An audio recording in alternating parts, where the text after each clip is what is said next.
being signed is kind of, it's not only you who relies on your music, it's kind of the whole team, and it's like everybody put something in it and you want to give everybody something back, you know.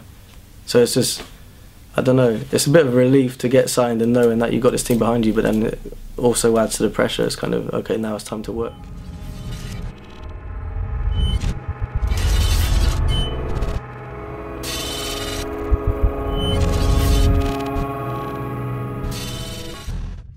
Obviously, it's been like a whirlwind. Must be 12 months for you. We obviously know you from the "Don't Go" single.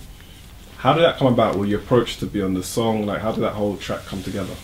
It was through Levels, actually, which is Richard Antwi. I signed the publishing deal through EMI and Levels, and I think Wretch must have done the same. And Richard basically knew Wretch, and I think he helped out on Tractor and stuff like that. And then he gave my version of "Don't Go" to Wretch to listen to. And I got an email from Richard saying, like, next week you're in the studio with Wretch, he really loves the song. And then next week we got in the studio, and I think it was the same day he put his verses down. And the rest is history, I think, you know. And during that time, was there any iconic performances for you? Because you guys took that song and performed it everywhere, so yeah. Is there anyone that stood out for you? Yeah, definitely. V Festival was the highlight. I mean, we played both days, but on the second day in Chelmsford, I think it was, we played "Don't Go," and like we went on the main stage. It was like the second from main, and it held like 6,000 people. But they had to take away the barriers because there's like 10,000 people trying to get in. You know, it's just hectic. And we actually played "Don't Go" when it was announced that it was #1. So it's like the timing of it was ridiculous. So. Who was the first person that you called when you went to #1? Was it your parents? Who did you say, "Wow"? Yeah, of course. Yeah, no, I think I didn't have a chance to call them because I think they called me straight away. You know, so.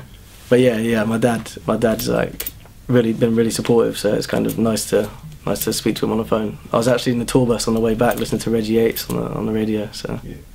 And we were speaking before, and I asked you like, when did you first start picking up the guitar? But what made you actually want to pick up the guitar as an instrument? I don't know. When I was growing up, I got my first guitar when I was like 7. It was like a little plastic thing, but I couldn't play it, but it just felt right holding it. You know, it just felt like that's who I am. You know, and then I got into music. My dad would play me records from the Rolling Stones and Jimi Hendrix. So at first I wanted to be a guitarist in a band, and then after I got the guitar down a bit, I thought I want more, so I started singing. And my dad said my voice was quite good, so I carried on singing. Good cosign there, isn't it? Sorry? It's a good cosign from your dad. Yeah, exactly. Yeah. I owe him a lot actually, because otherwise I would be in a band playing guitar. So. Now, what's changed for you? Because from before being signed to being signed, what's the noticeable changes for you as an artist? I don't know. I mean, it seems a lot more serious now. You know, like when you love something so much, it's kind of hard to think of it as work. And I still don't think it as work, but being signed is kind of, it's not only you who relies on your music, it's kind of the whole team. And it's like everybody put something in it and you want to give everybody something back, you know. So it's just, I don't know, it's a bit of a relief to get signed and knowing that you've got this team behind you, but then it also adds to the pressure. It's kind of, okay, now it's time to work.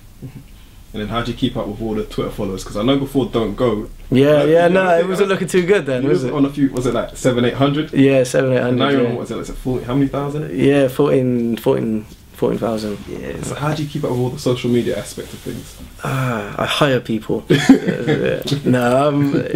it's just, I don't know, I try to go on it as much as I can, you know.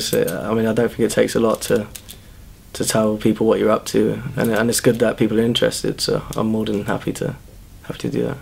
So now, 2012, what plans do you have for yourself, you know, in terms of where you want to take your music? Yeah, my priority is to finish the album and get something released either the end of this quarter, like single-wise, and then followed by the album 4th quarter.